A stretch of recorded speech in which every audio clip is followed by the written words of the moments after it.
ఇదంతా ఇప్పుడు మీరేమంటారు? జూబ్లీ హిల్స్ ఎన్నికల్లో దీని మీద ప్రభావం పడతదంటారా మరి? డెఫినెట్‌గా పడతది. కాంగ్రెస్ పార్టీని ఉరికిచ్చి కొట్టే రోజులొచ్చినాయి గదండీ! ఇవాళ కాంగ్రెస్ కార్యకర్త గాని, నాయకుడు గాని జూబ్లీ హిల్స్‌లో కనిపిస్తే మొహం చాటేస్తున్నారు ప్రజలు.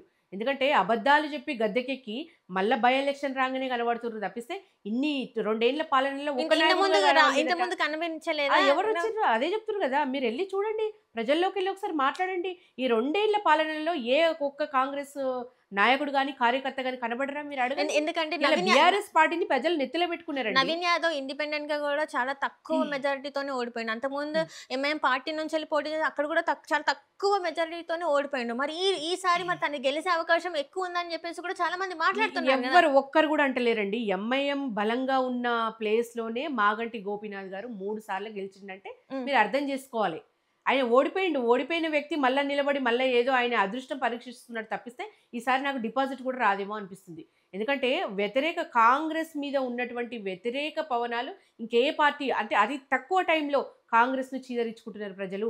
వచ్చిన సంవత్సర కాలంలోనే సబ్బండ వర్గాలు ఎదురుదిరిగి చీదరించుకుంటున్నాయి. అంటే ఇంక అంతకంటే దుర్భిక్షం వేరేటి లేదు. అంటే ఇలా వాళ్ళ ఇప్పుడు మీరు గూడా క్యాండిడేట్స్ కూడా భయపడుతున్నారు గదా! ఎవరు ప్రజల్లో మీరు తిరగనిస్తలేరండి. భయపడతలేరా ఇప్పుడు? ఇవాళ ఫంక్షన్ హాల్స్ అద్దెకు తీసుకొని అసాంఘిక కార్యకలాపాలు అంటే డబ్బులు పంచడమే గావచ్చు, మందు పంచడమే గావచ్చు, హ్మ్. ఇలా మాట్లాడుతున్నారు గదా ప్రజలు. ఈ ముస్లింకి సంబంధించిన కొన్ని ఫంక్షన్ హాల్స్ తీసుకొని నవీన్ యాదవ్ గారు దాంట్లో డబ్బులు పంచుతున్నారు, మందు పంచుతున్నారు, మీ అలర్ట్ దగ్గర అవ్వాలని చెప్పేసి పోలీసులకి ఉందా? ఇన్ఫర్మేషన్ మీ వచ్చింది. దగ్గర అథెంటిక్ ప్రూఫ్ ఉందా? బాజాప్తా ఎందుకంటే మీది ఎట్లాంటి ప్రూఫ్‌లు లేకుండా డెఫినిట్‌గా ఒక బయటకొస్తాయి. కాంగ్రెస్ బయటకొస్తాయండి. అభ్యర్థి ప్రూఫ్ మీద లేకుండా ఇట్లాంటివి ఎప్పుడు మేము మాట్లాడము. వేయొద్దు. డెఫినిట్‌గా బయటకొస్తాయి. ఇవన్నీ గూడా పోలీసుల సమక్షంలోనే జరుగుతున్నాయి అని చెప్పేసి మీ రిపోర్టర్సే బయట పెడుతున్నారు. డెఫినిట్‌గా మీరు ఒక పోలీసులు వారం దీనికి రోజులు సహకరిస్తున్నారా? డబ్బులు ఇవ్వడానికి, డెఫినిట్‌గా మద్యం ఇవ్వడానికి? సహకరిస్తున్నారని రిపోర్టర్స్ చెప్తున్నారు. 1 వీక్ ఆగండి అన్నీ బయటకొస్తాయి. ఇయాల 62% పైగా ఆడవాళ్ళు కాంగ్రెస్ పార్టీని చీదరించుకుంటున్నారు.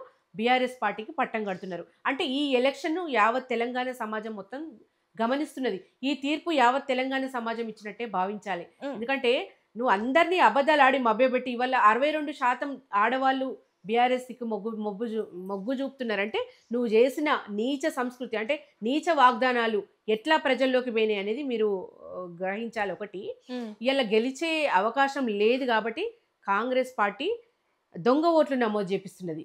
రెహమత్ నగర్‌లో మొన్న 40 ఓట్లు కేటీఆర్ గారు తీసి పట్టుకున్నారు. హ్మ్. మొన్న ఇంకెక్కడో ఇంకో ప్లేస్‌లో శ్రీనగర్ కాలనీలో 30 ఓట్లంట. అట్లా హ్మ్. వందల సంఖ్యలో దొంగ ఓట్లు నమోదు చేపించి ఏదో గెలవడానికి అడ్డదారి ఒక మార్గం అంటే చూసుకుంటున్నారు పెరగరంటారా తప్పిస్తే మేడం? ఇప్పుడు నిజమైన ఎలక్షన్స్ నాయకుడు ఇప్పుడు ఎవరు కూడా వాళ్ళ దిక్కు 2023 లేరు. హ్మ్. 2023 ఎలక్షన్స్ జరిగినాయి మనకి. హ్మ్. అప్పుడు 18 ఇయర్స్, 17 ఇయర్స్ ఉన్న వ్యక్తి ఒకవేళ బర్త్‌డే అనేది జనవరిలో, ఫిబ్రవరి వాళ్ళకి 18 ఇయర్స్ వస్తాయి గదా! వాళ్ళ హ్మ్. ఓటుని అంటే వాళ్ళ ఓటు హక్కుని నమోదు చేసుకోవచ్చు గదా! వాళ్ళకి రైట్ ఉన్నది గదా! ఇప్పుడు దీన్ని యూజ్ చేసుకుంటున్నారు అనుకోవచ్చు గదా! అది దొంగ ఎవరు ఓట్లని ఎట్లా చేసుకున్నారట్లా? అనుకుంటారు? పోనీ మీరన్నదే నిజమనుకోండి. మీరన్నది వాస్తవమే. చేసుకోవచ్చు. మరి హ్మ్. అట్లాంటి వాళ్ళు గాదు గదా!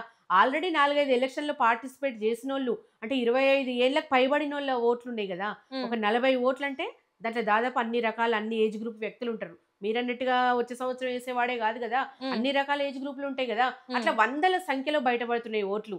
నిజంగా గూడా బలమైన అభ్యర్థి మాగంటి సునీత గారిని ఎదుర్కోలేక ఇట్లాంటి దొంగ దెబ్బ తీయడానికి కాంగ్రెస్ పార్టీ నుంచి ఎన్నో ఇంకా ఎలక్షన్‌లు దగ్గరికొస్తున్నాయి గాబట్టి, ఇంకా చాలా అంటే బయటపడతాయి. ఇక్కడ ప్రజలు ఇంకా వాళ్ళను దెబ్బ కొట్టి వాళ్ళని ఇంకా తరిమేసే రోజులు దగ్గరలోనే ఉన్నాయి. మీరు చూడండి. అంటే మీరు ఇప్పుడు మీడియా మిత్రులు మీరే సునీత చూడండి. గారికి గూడా హ్మ్.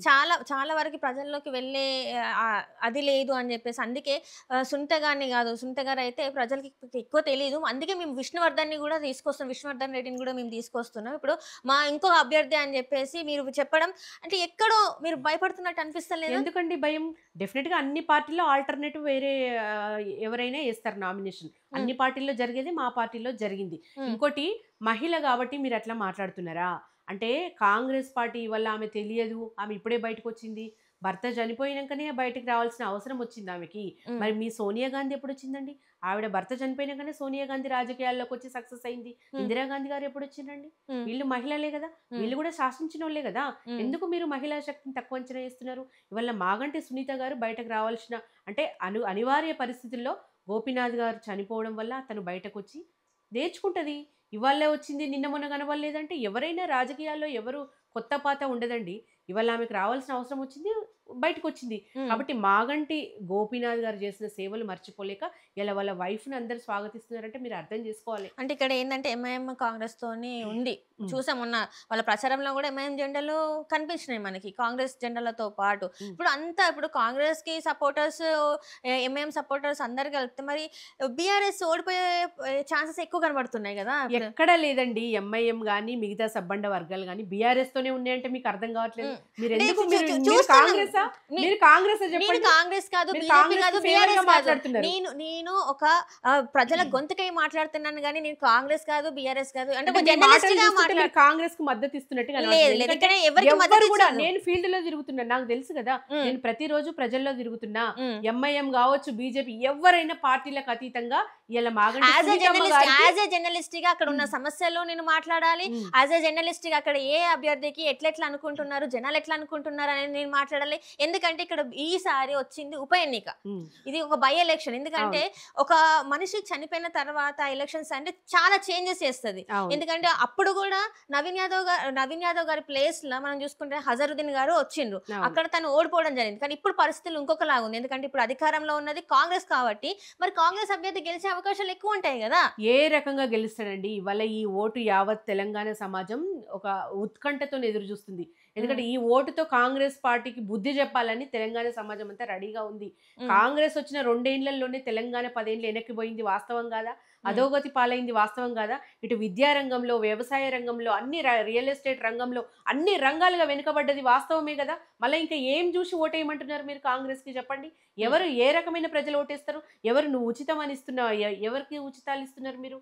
మీరు రేషన్ కార్డు ఇస్తా అన్నారు, ఎవరికి ఇచ్చిండ్రు? దాంట్లో అన్ని కూడా ఫిల్టర్ చేసి కాంగ్రెస్ నాయకులకే ఇచ్చుకుంటున్నారు. అది ఒక నలుగురికి ఇచ్చుకొని ఫోటోషూట్లు చేసుకుంటున్నారు తప్పిస్తే వాళ్ళు ఇచ్చిన ఏ ఒక్క హామీ కూడా నెరవేర్చిన దాఖలాలు లేవు. ఇక ఎవరు వేస్తారు ఓటు మరి? ఫోటోషూట్ అంటే ఇప్పుడు వాళ్ళు ఇవ్వలేదా ఇందిరమ్మ ఇల్లు? వాళ్ళు ఎవరు ఇస్తలేరా? ఇచ్చిండ్రు? కేసీఆర్ గారు కట్టిన డబుల్ బెడ్రూమ్లకు కలర్లు వేసుకొని ఇందిరమ్మ ఇల్లు అని రాస్తే అయిపోతుందా? నువ్వు ఒక్క కట్టడం ఎక్కడ కట్టినావు చెప్పు? ఎక్కడ కట్టినావు నువ్వు ఇందిరమ్మ ఇల్లు? చూపించండి. ఇప్పుడు రెండు సార్లు వాళ్ళు ప్లేసెస్ ఇవ్వడం, అంటే ప్లేసెస్ ఉన్న వాళ్ళకి ఇల్లు ఎవరికన్నా వచ్చిన దాఖలాలు ఉన్నాయా? మీరు చూపించండి. ఎవరికన్నా మీరు ఇల్లు ఇచ్చిన దాఖలాలు ఉన్నాయా? ఏ ఊర్లో ఇచ్చారు చూపించండి. ఎక్కడ ఏమి ఇచ్చింది లేదు. కేసీఆర్ గారు కట్టిన డబుల్ బెడ్రూమ్లకు కలర్లు వేసుకొని ఇందిరమ్మ రాజ్యమో ఇందిరమ్మ ఇంట్లో ఏమో రాసుకొని పంచుతున్నారు తప్పిస్తే వాళ్ళు చేసిన ఒక్క మంచి పని కూడా లేదు. కేసీఆర్ గారు కట్టిన గురుకులాలకు వాళ్ళ పేర్లు రాసుకోవడం తప్పితే, కేసీఆర్ గారు కట్టిన కలెక్టరేట్లకు వాళ్ళ బొమ్మలు పెట్టుకోవడం తప్పితే వాళ్ళు చేసింది ఏం లేదు. సెక్రటేరియట్లో కేసీఆర్ గారు కట్టిన సెక్రటేరియట్లో వాళ్ళు కూర్చొని ఇలా రాజభోగాలు అనుభవిస్తున్నారు తప్పిస్తే ప్రజల గురించి ఆలోచించే నాయకుడు ఒక్కడని ఉండడండి. కాన్స్టిట్యున్సీలకు పోవాలంటే కూడా హెలికాప్టర్లు వేసుకొని పోతున్నారు ఒక్కొక్క మంత్రి. ఇవాళ రాష్ట్రంలో దివాలా తీసింది, అప్పులు అవుతున్నాయి. కేసీఆర్ గారు అప్పు చేసిండ్రు, అప్పు పుట్టట్లేదు. రాష్ట్రంలో ఎటువంటి అభివృద్ధి పనులు చేయడానికి డబ్బులు లేవని మాట్లాడిన ముఖ్యమంత్రి వాళ్ళ మంత్రులు కానీ కాన్స్టిట్యున్సీకి ఎట్లా హెలికాప్టర్లో తిరుగుతుండండి? నాకు అర్థం కాదు. ఇవాళ కోమటిరెడ్డి రాజగోపాల్ రెడ్డి అనే వ్యక్తి హెలికాప్టర్ లేకుండా కాన్స్టిట్యున్సీకి పోయే పరిస్థితి లేదు అక్కడ. మరి మీ మంత్రులు, మీ ఎమ్మెల్యేలు ఇంత లగ్జరీగా రాజభోగాలు అనుభవిస్తున్నారే, మరి ప్రజలకు ఎందుకు ఆలోచిస్తలేరు? ప్రజల గురించి ఏ ఒక్క ప్రజలకు మీరు ఏం చేసారు? మీరు వచ్చిన తర్వాత ఎంతసేపు కేసీఆర్ గారిని బదనం చేసారు తప్పిస్తే మీరు చేసింది ఒక్క మంచి పని చెప్పండి. అట్లీస్ట్ కాంగ్రెస్ వాళ్ళు నియోజకవర్గాలకు పోతున్నారు. మరి గత ప్రభుత్వ హయాంలో మరి ఫామ్ హౌస్ కే వెళ్ళిపోయిన అంటే ఫామ్ హౌస్ లోనే ఉన్నారు. ప్రజలకి అసలు మొహం కూడా చూపెట్టలేదని చెప్పేసి ప్రజలే అందుకే బీఆర్ఎస్ ఓడిపోయిందని చాలా మంది ప్రజలు మీరు వినే ఉంటారు. ఇది వాస్తవం కాదంటారా? ఈ సందర్భంగా ఒకటి గుర్తు చేయాలి. మొన్న ఒక ప్రముఖ టీవీ ఛానల్ ఒక పోల్ పెట్టింది. మీకు ఫామ్ హౌస్ పాలన బాగుందా, ప్రజా పాలన బాగుందా అని ఒక పోల్ పెట్టింది. సబ్బండ వర్గాల ప్రజలు ఫామ్ హౌస్ పాలనే బాగుందని చెప్పేసి 75% పైగా ప్రజలు పోలింగ్ చేస్తారు. ఒకవేళ అదే నిజం అయితే మరి ఓట్లు మీకే పడేటి. అవునండి, మాకే వచ్చినాయి. మరి జస్ట్ 1.5% ఎక్కువ వచ్చినాయి వాళ్ళకు. వాళ్ళేం ఓ పెద్ద వ్యతిరేకతతో రాలేదు. అవి కూడా అబద్ధాలతో మభ్యపెట్టేయించుకున్న ఓట్లండి. ఆడవాళ్ళతో గెలిచిన ఓట్లండి. ఆడవాళ్ళకు అది ఇస్తాం, 2500 అన్నారు, స్కూటీలు అన్నారు, ఏంటి ఇందిరమ్మ ఇండ్లు అన్నారు, ఎన్ని రకాలండి, బతుకమ్మ చీరలు అన్నాడు, నేను 2 ఇస్తా అన్నాడు, 4 ఇస్తా అన్నాడు. ఎన్ని మాయమాటలండి. ఎందుకు మీరు మాట్లాడలేదు? బతుకమ్మ చీరలు ఇస్తా అన్నప్పుడు అంటే అది ఎట్లాంటిదైనా కావచ్చు. ఇయ్యలేదు. మరి దాని మీద మీరు ఎవరు ఎందుకు బీఆర్ఎస్ నాయకులు ఎవరు మేము మాట్లాడలే? మాట్లాడాల్సిన పని లేదు. ప్రజలే తిడుతున్నారు కదా! బండబూతులు మీరు ప్రజల్లోకెళ్ళి మాట్లాడండి. హ్మ్. కేసీఆర్ గారు ఒక పెద్ద దిక్కు లెక్క, ఒక తండ్రి లెక్క ఒక చీర పెడుతుండే, హ్మ్. దాన్ని కూడా కాలబెట్టి రాజకీయం చేసిర్రు కాంగ్రెస్ నాయకులు. హ్మ్. నేను 2 చీరలు ఇస్తా మంచి క్వాలిటీ చీరలని చెప్పింది మంత్రి సీతక్క. హ్మ్. ఎక్కడ పోయినాయండి? హ్మ్. మంత్రి సీతక్క మొన్న కూడా చెప్పిందండి. మొన్న దసరాకు కూడా చెప్పింది. 800 రూపాయలతో పట్టు చీర నేపిస్తున్నాను నా ప్రజలకని చెప్పింది. హ్మ్. ఎక్కడ పోయినాయి? ఎవరికొచ్చినాయి? మరి ఆ కాంగ్రెస్ నాయకులే పంచుకున్నారా? నేను అడుగుతున్నా. ఆ చీరలు ఎక్కడ పోయినాయి? ఆ నిధులు ఎక్కడ పోయినాయి? ఎందుకు మభ్యపెడుతున్నారు? మీరు ఆల్రెడీ మభ్యపెట్టే గెలిచిర్రు. మళ్ళా మొన్న దసరా కూడా అట్లాగే మభ్యపెట్టిర్రు. అంటే ప్రజలెవ్వరు 2 దసరాలైనా 2 దసరాలకి ఇవ్వలే అంటారు. ఇవ్వలేదు. సరికదా! ఇవ్వలేదని ఒప్పుకోకపోగా ఇస్తున్నాం, నేస్తున్నారు నేతన్నలని చెప్పి మభ్యపెట్టినారు. హ్మ్. కాబట్టి వాళ్ళని నమ్మే పరిస్థితి లేదు. కాంగ్రెస్ ఈ దెబ్బతోని ఇంకో 20 ఏండ్లు కూడా మళ్ళా ఫీల్డ్‌లోకి వచ్చే అవకాశాలు లేవు.